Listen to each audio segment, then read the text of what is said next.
Traffic Secrets, the underground playbook for filling your websites and funnels with your dream customers by Russell Brunson.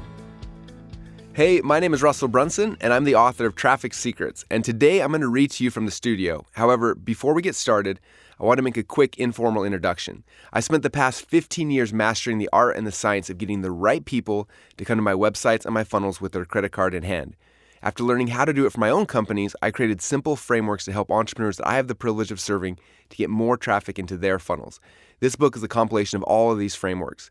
I'm a very visual learner, and so for each of these frameworks, I've actually sketched out doodles and put them inside the physical book, as well as screenshot examples and other charts and graphs to help make these concepts simpler to understand. You'll get a lot out of the audiobook even if you don't see the sketches, charts, and graphs, but you'll get even more if you do have them. Because of that, I do recommend reading along with the physical book as you listen to the audiobook. We've also put together a special PDF with all the sketches and examples for our audiobook listeners that you can download for free at trafficsecrets.com/audio PDF. Thanks again for grabbing the audiobook, and I can't wait to help you get more traffic into your funnels. This book is dedicated to the entrepreneurs who I've been called to serve, my funnel hackers. You've made it possible for me to do a work that interests me and that I feel is meaningful and worthwhile. This final book in the Secrets trilogy was created to help you find more of the people who are waiting to hear your message. If this book helps you to reach even just one more person and change their life with your God-given gifts, then this work will have been a success. Foreword by Dean Graziosi.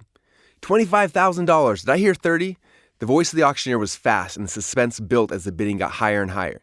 Yes, I said. $30,000 from the black-haired gentleman in the front. 40, a voice behind me said. 45,000 from the man in the back. 45, I said. $45,000. I couldn't see who was bidding against me, but when the auctioneer finally arrived at $50,000, I decided to stop bidding. To my surprise, so did the person behind me. The auctioneer yelled out, "Number 27, you win the bid." I was number 27. I won. I was bidding to name a commercial Virgin Atlantic plane. Yes, I know that may sound pretentious, but it was for a great cause. About 12 years before writing this, I was at one of Richard Branson's charity events. I had met Richard several years earlier when a friend and I raised a lot of money for his charity, Virgin Unite. At this charity event, I decided to go all in. Richard was paying all the bills for the charity, and 100% of the money we donated was going to help those who needed it most. Well, the gentleman 3 tables behind me had come to the same conclusion, which is why it was going to cost me $50,000 to name a plane. After I won the bid, Richard stood up and proclaimed, "Why fight over it, boys? I'll give it to both of you for $50,000. It's all going to charity." The person who walked up on stage with me and who was bidding against me was a young man who looked 10 years younger than he actually was. His name was Russell Brunson. It was the first time I actually met him in person. What a charming guy he was. I didn't really get to know Russell until a few years later, but when I did, I realized that he was one of the most humble, smart, ambitious, energetic, and authentic human beings I'd ever met. What most impressed me was how he talked about helping entrepreneurs to grow fast. He talked about them as if they were his children and with an authentic excitement. That's very rare in our world today. Russell's focus was never on how much money he was going to make or how big his business was going to be. He always looked through the lens of how to help people go faster. He took that energy and passion and co-founded a company called ClickFunnels, which has revolutionized the way people use the internet to turn their ideas into sellable products and services. Russell has truly given people a faster way to make an impact and profit from their ideas. Russell's passion drove ClickFunnels to become one of the fastest growing software as a service SaaS companies of all time, creating massive impact on tens of thousands of lives around the world. The overwhelming success people have gotten from using Russell's software and training is unprecedented, but that's not the only reason you need to read this book. The global economy and how we consume products and information has already changed drastically and will continue to evolve. Those who don't have the necessary skills and capabilities to sell their products and services, to market their brick-and-mortar companies, or to create funnels that bring customers to their door will be left behind. I'm not saying that to scare you, but understand I'm not just taking a wild guess. I see it coming, and I have the same passion Russell does. I've been blessed to be in the self-education industry for over 22 years. I'm a multiple New York Times bestselling author, and I've been able to start 13 companies that have generated over $1 billion in sales. These opportunities have positioned me at the edge of this world, and I can see the change coming. Is there any worse feeling than being left behind? Russell Brunson's passion for helping you avoid that feeling is why he wrote this book, and my shared passion is why I wrote this foreword. This book reveals the most cutting-edge way to drive eyeballs to your product or service to help people find you. There's a classic movie with Kevin Costner called Field of Dreams. It's about building a baseball stadium in the middle of nowhere. The movie is great, but it sends a bad message that people will come simply by something being built. Unfortunately, too many people in business have taken the concept literally and have decided to run their businesses that way. They think if they build the best product or service, invent the best widget, create the best mastermind, or write the best book, the world will just find it. They think that as long as they have built the best product or service, people will just show up to buy it. The reality is they won't just come. Unless people know that you exist and you give them a compelling reason to come find you, they aren't coming. Without good marketing, your ideas will be just that, good ideas. Imagine looking back when you're 80 years old and feeling like you're just dabbling with 20 great ideas, but never really made the impact you desired. It doesn't have to be that way. Russell's expertise is massive, and he uses all of it in this book to expose the new way to drive the right people to your product, service, idea, company, mastermind, or book. He's giving you secrets that no one has revealed in this way before, and he does it in a simplistic manner that makes his lessons easy to absorb and understand. He reveals exactly how to drive traffic to your business, your product, or website. This is one of those books that, if consumed and applied properly, could be the game changer for your life. By the time you're done reading this book, you will understand so much more clearly why certain online companies are thriving and why others are struggling. You will understand why the businesses you started in the past didn't get the results you had hoped for. You might also realize that the reason why you're already doing so well and learn how you can do even better. The world has changed, and for those who don't know how to pivot, a life struggle may lie ahead. Or, less dramatic but equally sad, yours could be a life, a purpose unrealized. A life in which you don't tap into the next level and you never reach your full potential. In this powerful book, Russell Brunson opens his heart and shares the tactics and strategies necessary to make sure that you reach your full potential. Hold on tight and discover what it's like to profit, make an impact, and create a company with momentum that thrives in today's world. Preface: You bring the fire, I'll give you the framework. On September 23, 2014, Todd Dickerson, Dylan Jones, and I launched a new software company that we naively believed would change the world. The goal was to create a product that would free all entrepreneurs and give them the ability to get their messages out to the market faster and easier than ever before, so they could change the lives of the customers that they were called to serve. The company we launched was called ClickFunnels. A few short months after we launched ClickFunnels, I released a book that I had been working on for almost a decade. I was a first-time author, and because my book was about sales funnels, something that was extremely exciting to me, but pretty boring to most others, I was nervous about how people would respond to it. That book was called .com Secrets, and little did I know that that book would become the playbook for how people build sales funnels online, and was the key to the initial growth of our company. When people understood how they could use funnels to grow their companies, well, they started to use funnels to grow their companies.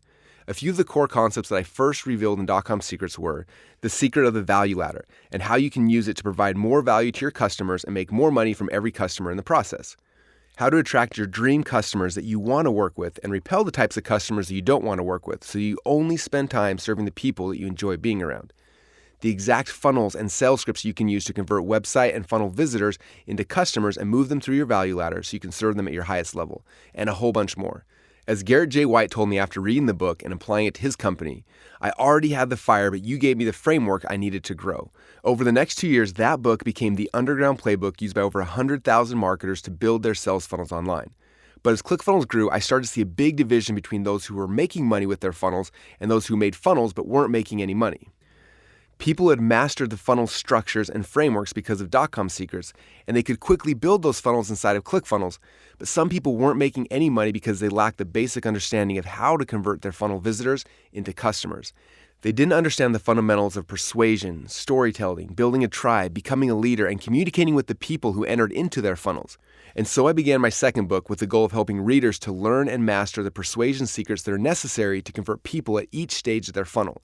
While .com Secrets was the science of funnel building, Expert Secrets became the art behind successful funnels, helping people to move through your funnels and become your dream customers. That brings us to this book, the third and final volume in the trilogy, Traffic Secrets. Traffic is the fuel for every successful business. It is the people who are coming into your funnels. The more people you can get in front of, the bigger impact you and your company can have, which in turn usually creates more money for your company. As we watch members of ClickFunnels growing their companies with funnels, using the structure from .com Secrets and the persuasion skills they learned from Expert Secrets, many people were still struggling because they didn't know how to get consistent traffic or people into their funnels. On the flip side, those who were getting traffic from Facebook or Google were nervous that if either of those sources dried up, they could lose their companies overnight. Traffic Secrets approaches traffic from a completely different direction than anyone has ever discussed before, less from the tactical fly-by-night operations and more from the strategic long-term model that will ensure a consistent flow of people into your funnels. The strategies inside this book are evergreen and will never change as long as there are humans on this planet to sell to. Each book in the Secrets trilogy was written as a standalone playbook, but mastering the skills from all 3 books is essential for your long-term growth of your company. Because of that, each book refers to and ties in important concepts from the others. If you're interested in the most up-to-date information, I invite you to go to marketingsecrets.com to listen in on my podcast, Marketing Secrets. It's published twice a week and covers everything we're learning and discovering in real time. I share new secrets every week for free that build upon the evergreen topics and frameworks that you're mastering in these books. I hope that you can use this trilogy of books to change the lives of the customers you've been called to serve. Everything written in these 3 books is evergreen and focuses on concepts that have worked yesterday, are working today, and will continue to work tomorrow and forever. Introduction. There's a storm coming. April 27, 2018 was the day that my kids and I looked forward to for a long time. It was the opening night of the movie Avengers: Infinity War. I've been a superhero fan ever since the first Iron Man movie came out, but not long enough to know the entire history from the original comic books, so everything that was happening in the movies was a huge surprise to me. This was the 19th movie in the Marvel Cinematic Universe, and all of the prior movies had culminated into this epic standoff between Thanos and the Avengers. In the movie, you see Thanos as the ultimate bad guy, but he actually thinks he's doing good. He's concerned that the universe is overpopulated, and he believes that it's his mission to save it. His goal is to gather all the Infinity Stones, put them into his gauntlet like a big glove, and then when he snaps his fingers, restore balance to the universe by killing half of the population. The movie ended, spoiler alert, with a huge cliffhanger after Thanos collected all the Infinity Stones and snapped his fingers. In an instant, half of the people in the universe disappeared. The next day after watching the movie, I was talking to my friend and fellow online marketer, Peng Joon, about the movie, and he said something that sparked an idea. That idea later became an event and since has resulted in me writing this book. Talking about the founder of Facebook, Peng Joon said, "Do you ever feel that Mark Zuckerberg is like Thanos, and his whole goal is to wipe out half of the entrepreneurs who are advertising on Facebook? He could literally snap his fingers and half the online entrepreneurs would lose their businesses overnight." That statement quickly got my mind racing back to 2003, the year I bought my very first Google ad. I had just purchased a book from Chris Carpenter called Google Cash. It showed me how easy it was to set up Google ads and drive them to any website you wanted. It was simple arbitrage. I would spend 25 cents to get someone to click on my ad, and they would go to my website, and I would hopefully make $2 to $3 in sales for each click I received. At first, it seemed too good to be true, but I decided to set up my first ad in Google selling a DVD on how to make potato guns. When someone would search for potato guns or spud guns in Google, my ad would show up. If they click on my ad, charging me 25 cents, they would end up on my website, howtomakapotato.gun.com. A percentage of the people who landed on this page would then buy the DVD, and I became an instant .com thousandaire. I wasn't quite a millionaire yet, but if everything kept working the way it was in those early days, I would have been in just a few short months. But then it happened. People called it the Google slap, but for me it looked like it was the end of my online career. My cost went from 25 cents a click to $3 per click or more. Instantly, half of the online entrepreneurs who were buying ads on Google, including myself, lost their businesses overnight. Most of the people I knew at the time who were making a killing on Google never recovered from the first Google slap. Most of us were confused about why Google would charge 10 times the price of our ads overnight. Soon though, after the dust settled, it started to make sense. Google only wanted the big brands, the companies who could spend millions of dollars a month in ads, not the small guys like me who were just spending a few $1,000s a month. The small entrepreneurs like myself only made up a tiny percentage of their overall revenue, and we were likely the ones who caused 90% or more of their headaches. They didn't care about us. They only cared about the really big advertisers. And what started as the best way for the little guy to have success quickly disappeared when Larry Page and Sergey Brin, the founders of Google, decided to give us small entrepreneurs the slap. In .com Secrets, I shared the way that I saved myself and my tiny little company from this Google slap was by learning how to use funnels. I changed my little potato gun website into a funnel where I could make more money from each visitor who clicked on my ads. Google's costs didn't go down, so I found a way to pay for those costs.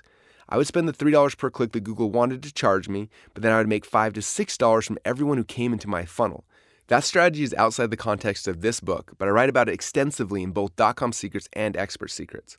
After that initial Google slap, the entrepreneurs who survived started looking for other ways to save their companies.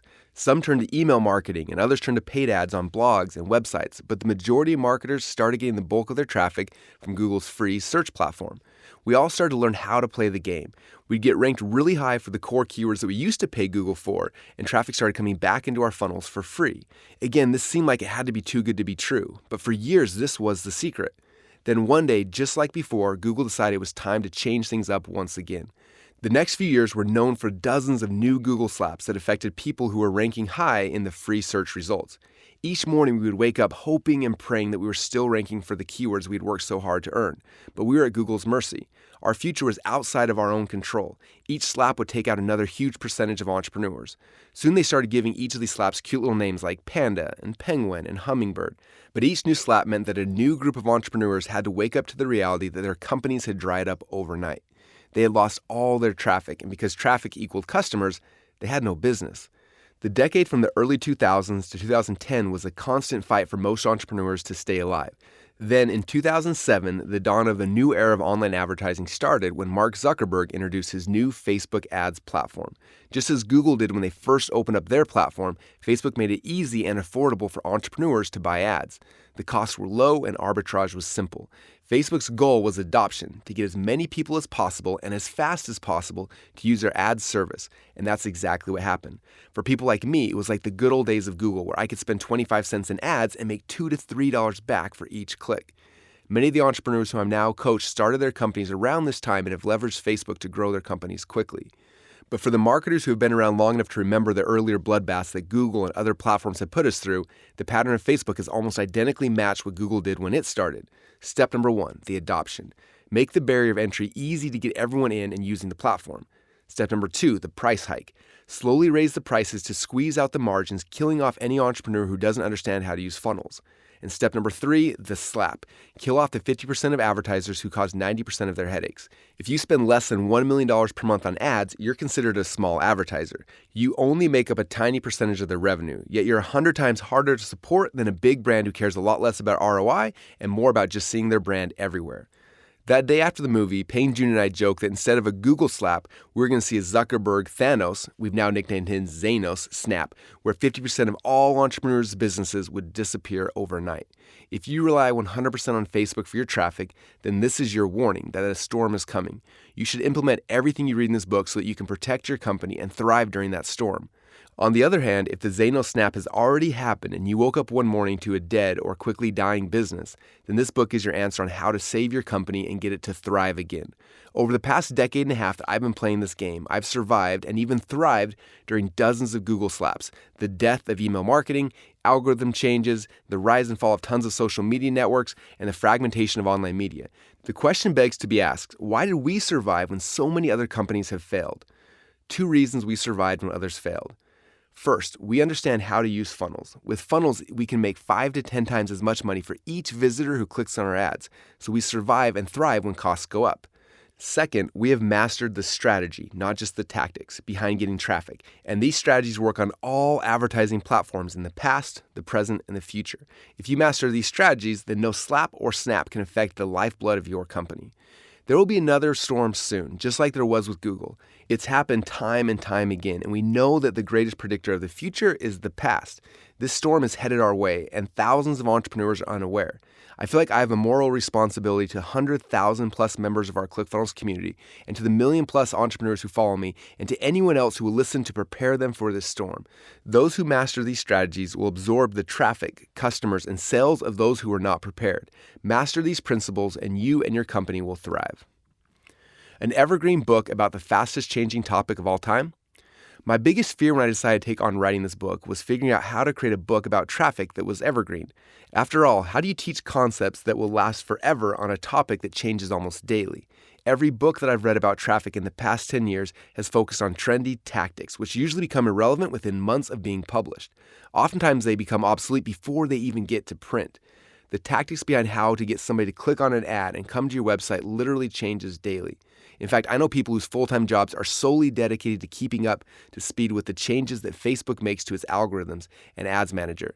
If I were to try to give you the latest tactic or hack that works today, by the time you read this paragraph, it'll likely be wildly out of date.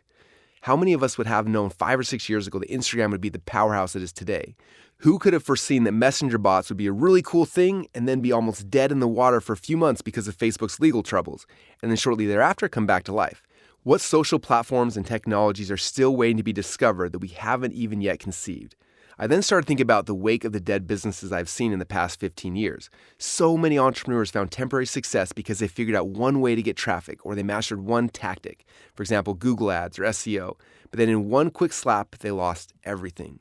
I started thinking about why I've been able to not just survive during each of the slaps, but actually thrive. The more I thought about why we've done so well despite the constant changes, the more I realized I didn't learn traffic the way that most other entrepreneurs learn traffic. Normally, most people learn how to get traffic in the following manner. A new website will become popular and quickly grow to a big user base where entrepreneurs will see an opportunity where they can buy or earn traffic on this new platform. For example, Twitter or Facebook. A group of early adopters start using it and they figure out the tricks to leverage the platform to get traffic. For the next few months or years, they use these concepts to mine out tons of traffic at very low costs. Eventually, more people find out about it and start using these channels. With more demand for this new traffic, the supply goes down, and the platform starts charging more money for each click. An entrepreneur may see the opportunity that this new tactic has created and try to capitalize on it by teaching others how to do it. After learning how to exploit this new traffic, tens of thousands of new people start using the platform. Demand goes up, supply goes down, and the price quickly increases. Others see the success of this new course teaching this new tactic and they want in. A few dozen copycat courses come out, and now there's a small army of people selling courses on how to leverage this new type of traffic. Demand goes up, supply goes down, and the price keeps going up. Somewhere in this process, you or the marketing person on your team sees the ad for the course, so you buy it, you study it, and you start leveraging this new loophole. How much you are paying for these ads will depend on how early you got in, which also determines how much success you'll have when using this tactic. Eventually, the costs will get high enough that most businesses will no longer be able to profitably use these tactics. Those who understand funnels will last much longer because they will make more money from each visitor who clicks on their ads. But this tactic will soon become obsolete. This process is how most people learn to get traffic to their websites and into their funnels, and that's where the problem comes from. How are you supposed to build your foundation for your company on a slippery slope like that? The reason why I am here today is because I started playing this game 15 years ago. There weren't any traffic courses teaching the latest tactics. The people I studied with didn't have the internet when they were growing their companies. The people I learned from were some of the old school direct response marketing greats like Dan Kennedy, Bill Glazer, Gary Halbert, Jay Abraham, Joe Sugarman, Chet Holmes, Fred Katona, Don Lepre, Eugene Schwartz, David Ogilvy, and Robert Collier.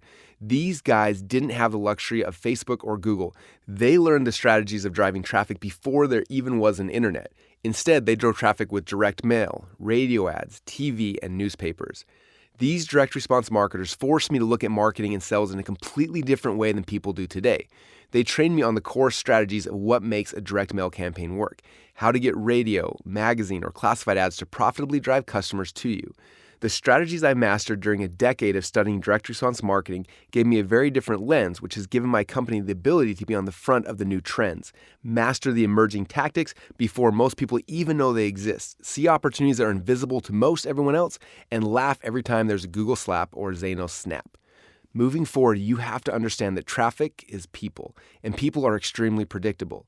The core strategies that I'm going to teach you will outlast and supersede any particular platform so that you can apply them anywhere. The big challenge. Some of you may be shocked or even offended that nowhere in this book, a book entirely about traffic, will you see a single image of the Facebook ads editor or a detailed explanation showing you how to set up your Google Ads campaign.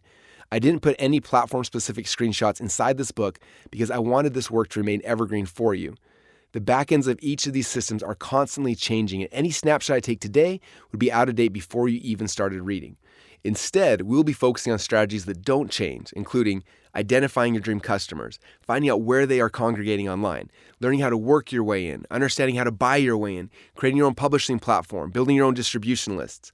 All of these strategies have one big thing in common. When the storms come, the user interfaces change, or the traffic moves, they will still work. They leverage the big media properties such as Google, YouTube, Facebook, and Instagram when they are hot. But also when these platforms change, you can easily move to where the eyeballs go. It worked for me when I was forced to move from Friendster. Most of you don't even remember Friendster, do you? To MySpace, to Facebook. And it will work when we have to move from Facebook and Google to the next big networks too. This book will give you the safety and security you need to know that your business, traffic, and leads are all on stable ground. In Section 1, you will learn how to identify exactly who your dream customers are, where you can find them, and how to get access to them. In Section 2, I will show you the simple pattern you can use to drive traffic into your funnels from any advertising network, including Facebook, Instagram, Google, and YouTube. I'll also demonstrate how mastering the simple pattern will unlock the doors to a consistent stream of traffic on any of these networks. Finally, Section 3 will reveal powerful growth hacking techniques that will help you to increase your traffic even if you don't have access to Facebook or Google or any of the other advertising networks. Mastering these growth hacks will give you the ability to build your traffic foundation on solid ground. I spent over 15 years learning and mastering these concepts and strategies, and I'm so excited to finally be able to share them with you right now. Section 1, Your Dream Customer.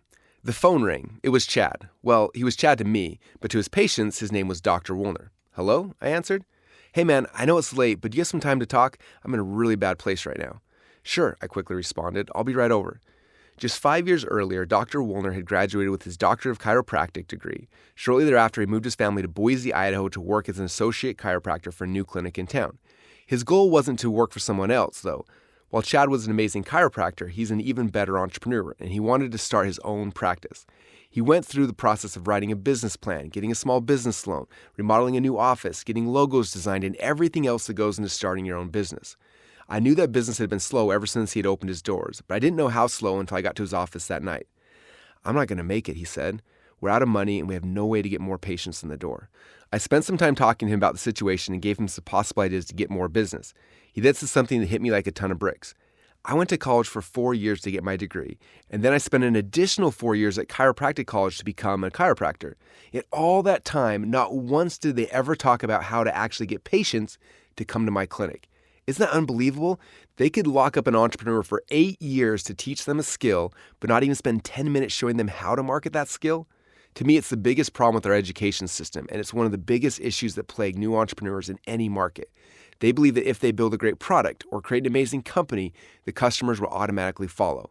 I see entrepreneurs who will invest every last penny they have to create the products and services they think will change the world without ever considering who their dream customers are or how they're going to reach them.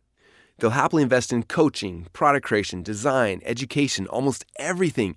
But when you tell them to buy ads on Facebook or Google, they freeze. Or when you tell them they're going to have to put in their own time and sweat equity to get visitors organically, they often think that they're above it. Some think, my product is so good, I don't need to pay for traffic. Still, others believe that they're entitled to customers because they feel they built a better product than their competitors. So they wait, all the while thinking, if I built it, why aren't they coming? Yet after coaching hundreds of thousands of entrepreneurs, I can tell you that people who put all their focus on creating something amazing, instead of also focusing on getting people to actually see what they created, are the people that fail. The biggest problem they have is getting their future customers to discover that they even exist. Every year, tens of thousands of businesses start and fail because the entrepreneurs don't understand this one essential skill, the art and science of getting traffic or people to find you. And that is a tragedy. I feel like I've been called and placed on this earth with a mission to help entrepreneurs to get their messages out to the world about their products and their services. I strongly believe that entrepreneurs are the only people on earth who can actually change the world. It won't happen in government, and I don't think it's going to happen in schools. It'll happen because of entrepreneurs like you who are willing to risk everything to try to make that dream become a reality. For all the entrepreneurs who fail in their first year of business, it's a tragedy when that one thing that they risked everything for never gets to see the light of day.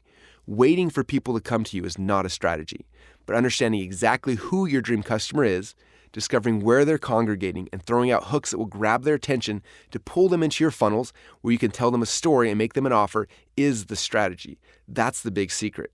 The good news for Dr. Woolner is that after that night, he started geeking out on funnels. He built a client acquisition funnel and learned how to buy ads on Facebook and Google. His funnel now generates new patients for him 24 hours a day, 7 days a week, and to this day, he has a thriving practice. I'm assuming that if you're reading this book right now, you have a product or a service or a skill that you focus countless hours on mastering. This book will become your education on getting people to actually see your art. This section of the book will be focused on answering two very important questions. Question number 1, who is your dream customer? And question number 2, where are they congregating? When you have a perfect vision of who your dream customer is, it becomes easy to find out where they are congregating. On the contrary, if you don't have perfect clarity on who that person is, it's really hard to find them. When you have completed this section, you'll know exactly who your dream customer is and where they are hiding so you can get their attention long enough to tell them your story. Secret number 1, who is your dream customer? I don't know if Alexis will like this, said an executive at Sally Beauty Supply. Confused, my friend Perry Belcher said, what? He set down his new scented hand sanitizer that he had brought in to pitch at the meeting. He picked up his new UV nail polish, handed it to the group, and said, "Okay, well, how about this product?" he said. They looked at it, opened it up, and smelled it. "Yeah, I'm pretty sure Alexis won't like this one either," they replied. More confused than ever and now a little frustrated, Perry brought out his third and final product to pitch to them. In a similar fashion, they looked at the product, gave it a quick once-over, and said, "Sorry, Alexis definitely wouldn't be interested in this one either." More frustrated, Perry looked at the two executives he was talking to and finally blurted, "Who is Alexis? Is she the decision maker? Why isn't she in this meeting instead of you two? Is she here? Can I just talk directly to her? I know that I can convince her that your company needs to sell these products." There was a moment of silence, and then both of the executives burst out in laughter. "Alexis isn't a person, she's our customer avatar," one replied. "What?" Perry asked. He had never heard of a customer avatar before. "I'm sorry, I don't understand. Alexis isn't a real person?" The executives just smiled at each other and then asked Perry to follow them into another room. When they entered the new room, he saw a wall full of pictures of Alexis, a fictitious character who represented Sally Beauty Supply's dream customer.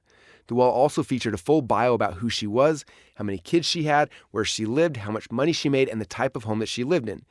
The executives then went on to explain that everyone in the company was trained that when they made any decision about what products to purchase, what colors to use in their stores, or what branding, what ads to run, what promotions to create, what their websites looked like, and what music to play in their locations, everything was run through the lens of Alexis's eyes.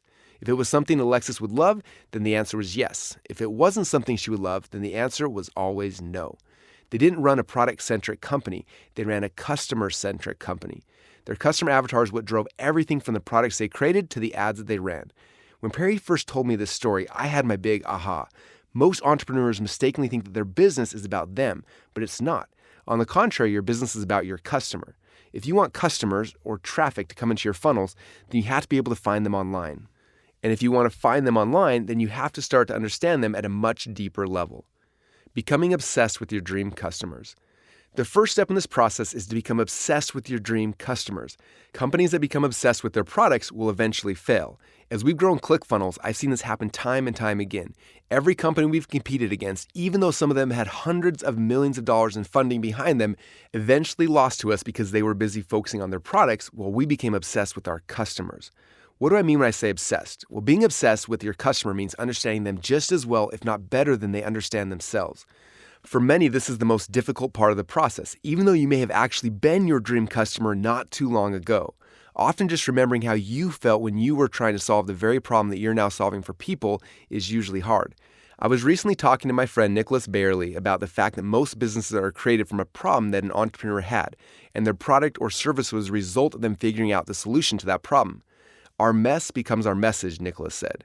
When you're frustrated about a problem you're having, you look for a solution. If you're not able to find the solution that gives you the results that you want, then you'll likely go on a journey to find or create your own solution. In that way, your problem becomes your business. In other words, your mess becomes your message. If that's true, then you need to look back in time to find the point where you were struggling with the same problem that your dream customer has now. Then you need to remember what you were feeling when you were in that pain. In our community, we have some amazing examples of leaders who have made their mess their message, and one of my favorite power couples is Stacy and Paul Martino. Years ago, they found themselves at a crossroads. Their relationship was broken. Paul had tried for months to stay, but eventually he felt so much pain that he decided to leave. As he broke the news to Stacy late one night, she broke down and cried. Her relationship was over, and the pain she felt was too much to bear. I won't tell their full story here, but the short version is that because of this experience, Stacy knew that to save her relationship, she needed to change first. She put in the work to transform herself, and in the process of her changing, Paul changed as well. After saving their own marriage, they developed a unique process to heal marriage that doesn't require couples work. Instead, they believe that it takes just one person in a relationship to change it for the good. Their mess became their message, and now they've dedicated their lives to helping others find relief from the same pain that they felt years earlier. With their unique systems and tools, they've helped to save thousands of marriages. In a society where more than 50% of all marriages end in divorce, the students who go through their program only have a 1% divorce rate.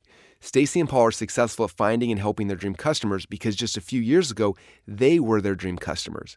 Because they really deeply understood the pain, they could identify their dream customers' goals and aspirations and can identify where they were congregating to help move them towards those goals. They are a product of their product. In the early 20th century, Robert Collier published one of the great books on copywriting, the Robert Collier Letter Book. In this book, he shares how to really understand your customers. If you're going to find them, persuade them to follow you, and hopefully change their lives with the products and the services you sell, you need to know and understand them better than they understand themselves. Collier believed that we as marketers should not be trying to figure out how to create the next amazing ad campaign, but instead we need to learn how to enter the conversations already taking place in the customer's minds. If you want to really understand who your dream customers are and where they are congregating online, you need to be able to enter the conversation that's already taking place inside of their mind and see the world the way that they see it. When you can truly understand the core pains they are trying to move away from and the core desires and passions they are trying to move towards, it becomes really easy to identify exactly where they exist online. As soon as you know where they are online, then you can hook them and bring them into your funnels where you can serve them. We will go into greater detail on how to do that throughout the rest of this book. Now that we have the foundation covered, let's dive into identifying your dream customers with the 3 core markets, sometimes known as the 3 core desires. The 3 core markets/desires. In Expert Secrets, I introduced the concept of the 3 core markets or the 3 core desires. The 3 desires, in no particular order, are health, wealth, and relationships. When people purchase any product from anyone, they're hoping to get a certain result in one of those 3 areas of their lives. So the first question you need to answer is this: which of these 3 desires is my future dream customer trying to receive when they buy my product or service? This is the very first layer to getting inside the minds of your dream customer, and for most people, the answer is pretty simple. However, sometimes people get stuck in this question for one of 2 reasons. Reason number 1, my product fits into more than one of these desires. Many products can be marketed towards getting a result in more than one of these desires, but your marketing message can only focus on one of them. Anytime you try to get your potential customer to believe in 2 things, your conversions will usually cut in half, most times by 90% or more. To target 2 different desires, you need 2 different ads leading to 2 different funnels. Only focus on one desire with each message you put into the market. Reason number 2, my product doesn't fit into any of the desires. This false belief was best resolved at one of our recent events where someone told one of my head coaches, Steve J. Larson, this exact same thing. Steve responded by telling the story of Gillette razors and asking which desire a razor fulfilled. At first, everyone was quiet, and then a few people started guessing. Health, another mumbled, or maybe, Steve then played one of the Gillette ads. In it, you see how the story develops. First, a man is shown shaving. After the shave, a beautiful woman gets closer to him, and then the 2 go out for the night on the town. Finally, the ad shows the 2 together back at home in their room. After showing the ad, Steve asked the question again a little differently. What desire was this marketing message created for? Instantly, everyone responded, relationships. Most products can fit into multiple categories, even if they may look like they don't fit into any category at all. But no matter what, the key is that your marketing message can and must be focused on only one of the 3 core desires. I want you to take a few minutes and decide which of the 3 core markets or desires your product or service currently fits into. Away from pain towards pleasure. Now that you've identified which core desire your product or service is focused on, the next step to entering the conversation inside your customer's mind is to understand which direction they are moving.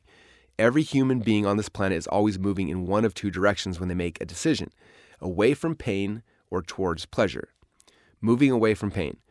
The first direction that people can be moving in is away from pain.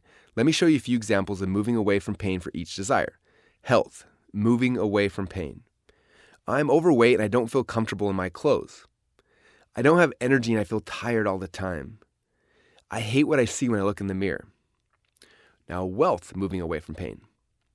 I hate my job and I want to fire my boss. I have no money saved and I'm scared I could lose my job. Everyone around me makes more money than I do. Relationships, moving away from pain. I'm in a bad relationship and I don't know how to get out. I feel alone and I want to feel what love feels like. I feel awkward when I'm around people I don't know. Each of those statements above are conversations that people are having inside of their own minds. While these are broad examples, when I actually wrote down the thoughts that my particular dream customer was having, I did 3 things to try to understand the conversations they were having with themselves each day. Number 1, I wrote out hundreds of phrases that I used to say to myself when I was trying to solve this problem for myself initially. Number 2, I looked online in forums, message boards, and groups to see what other people are saying when they're trying to get out of pain. And number 3, I really tried to put myself in their shoes and wrote out what I believe people were thinking. Exercise. For this exercise, I want you to write down at least a dozen things that your potential future customers are saying or thinking as they're trying to move away from pain. This exercise is something that you should be continually doing every day. I'm always looking for the questions and the statements that people in my market are saying as they try to move out of their pain. Moving towards pleasure. The second direction that people can be moving in is towards pleasure. They don't have a desire for health, wealth, or relationships because they're unhappy. They have a desire because they are happy and looking for more. Let me show you a few examples of moving towards pleasure for each desire. Health, moving towards pleasure. I want to get six-pack abs. I want to be able to run a marathon. I want to eat healthier so I can have more energy. Wealth, moving towards pleasure. I want to buy my dream house or my dream car. I want to grow my company so I can have more impact. I want to learn leadership so I can grow my team. Relationships, moving towards pleasure. I want more passion in my relationships. I want to spend more time with my spouse and my kids. I want to meet more people through networking. Do you see how different these phrases are, even though they are addressing the same core desire? You can refer to the supplemental PDF to see them side by side. It's powerful to see that while everyone may be trying to accomplish the same goal, the reasons why they are doing it is almost polar opposites. Exercise. Now I want you to spend a few minutes doing the second exercise. Write down at least a dozen phrases that people in your market who are moving towards pleasure may have running on a loop in their heads. The more phrases you can find, the more traffic streams you'll be able to tap into. So make it a continual process to identify and write down the conversations happening inside your customers' minds. And as you'll see in the next secret, understanding the phrases that are going on inside your customers' minds in both directions, moving away from pain and towards pleasure, will guide you to finding them. The searcher and the scroller. To really understand how to use the conversations that are going on inside the minds of your dream customers, we need to go back in time a few hundred years ago, before the internet, before TV, and before radio, to where traffic began. Until the early 1800s, people mainly obtained products based on what they needed. They would be in some type of pain, and they would go search for a solution to solve it. It started with food. Our ancestors had a desire for health, food, so they would search for food, kill it, and bring it home. In more modern times, we have stores. When you need food or something else in your home, you would go to the local store, search for what you need, and buy it. In 1886, the Yellow Pages directory was created, and it was awesome for consumers because you could find exactly what you needed, and business owners had the luxury of people simply showing up, looking for what they had to sell. It seemed like the perfect solution, except for one thing. As a business owner, if you wanted to make more money or grow your company, you were not in control. You had to wait for people to have a need in order for them to come and to find you. But then, in 1927, the television was invented, and just 15 short years later, on July 1st, 1942, during the Brooklyn Dodgers-Philadelphia Phillies game in Ebbets Field, the first ever TV commercial aired. At the time, there were over 4,000 televisions in New York, and on that day, while families gathered around to watch the big game on NBC, it was interrupted by the first ever TV commercial. That ad, which was just 9 seconds long and cost only $9, featured a map of America with a Bulva watch clock face in the middle. At the end of the ad, a voice announced, "America runs on Bulva time." And with those 9 seconds, the shift from search advertising to interruption advertising had officially begun. People watching TV that night were not searching for a new watch, but as they saw the commercial and the pictures of the watch, it placed a seed of desire in their hearts and their minds. They didn't need this watch, but they wanted it. This TV commercial gave business owners a window where they could grab their potential customers' attention long enough to plant a seed of desire and show the perceived value of what they were selling. No longer would people only buy when they needed something. Now advertisers had the ability to create desire and sell people stuff that they wanted. This interruption advertising started happening in other types of media such as radio, newspapers, and direct mail. The process was simple. Get a captive audience, entertain or educate them, and then, when they have their full attention, interrupt them with your message. You can then grab their attention and create a desire for the product or service that you are selling. Nowadays, this type of interruption advertising happens every day around you, but I'm guessing you didn't realize how profound of an impact those advertisements actually made on your buying decisions. To show you how effective interruption advertising is versus traditional search advertising behind the scenes, I want to share with you a story from my friend Trevor Chapman. Trevor used to run a big sales team of people who sold alarm systems door to door. At the time, if you were to go to Amazon and search for home security systems, you would quickly find hundreds of options, each one competing on price. If someone had a need for an alarm and went to Amazon to buy it, usually they would buy the cheapest one that still had the highest ratings. Trevor then compared people searching online for home security systems to what his sales team did every day. He explained, "We would go down the street and knock on people's doors and interrupt them from their days. Minutes earlier, they had no desire for a home security system. Because we interrupted them, though, we had a small window where we could make a presentation and show them the perceived value of our home alarm system. This presentation would create a desire in them to buy the alarms from us. We would then make them a special offer that they could only get from us right there, right then. In less than an hour, we'd walk away with a monthly monitoring contract that would be worth over $2,999 to us in the next 5 years, as opposed to the $199 version they would get by buying the alarm on Amazon. It's interesting to note that when the internet started just a few decades ago, it followed a very similar pattern. It began with searches. People had some type of need, usually to get out of some type of pain, and they would immediately go to the search engines looking for a solution to their problems. Later, we were all introduced to social media through platforms like MySpace, Facebook, and Instagram. And just like the Bulva ad in 1941, in 2007, Facebook announced the first ever social interruption advertising with Facebook ads. People would be online talking to their friends, posting pictures, liking images and videos, and then, suddenly, your ad would show up in their Facebook feed. You had a small window of time to grab their attention, create a desire for your product or service, and to make a special offer. The pros and cons for search. The pros for search-based traffic is that when they come to you, they're hot buyers who are ready to buy. This is similar to people who walk into your store or find you in the yellow pages and give you a call. The con with search-based traffic is that they're not just searching, they're also comparing options with your competitors. You got to be the price leader as well as the quality leader and the niche leader. People who are searching are also researching all of those things. So until you become good at funnels and offers, you're likely going to be trying to beat your competitors by lowering your prices. Unfortunately, trying to be the cheapest product is never a good strategy. The pros and cons for interruption. As a marketer, you can target people who are interested in certain people, ideas, TV shows, or bands, and then you can interrupt them with your ads. You open a small window of time where you can grab their attention and show them the perceived value of what you're selling. You no longer have to wait around for someone to come looking for you. You can now create desire in your dream customers. The pros for social-based interruption traffic is you can target warm traffic based on people's interests. Therefore, you can sell based on the perceived value of your product or service. The con for social-based interruption traffic is that because the customer isn't actively looking for you, you have to become good at your hook, story, offer, where you can grab their attention, tell them a story, and then make them an offer. We'll be covering how to do this in more detail in secret number 3. Now that you've identified who your dream customer avatar is, what their core desires are, and if they're moving away from pain or towards pleasure, the next question we ask is, where are they congregating? As you will learn in the next chapter, there are congregations where the scrollers are hanging out and congregations you can target for the searchers.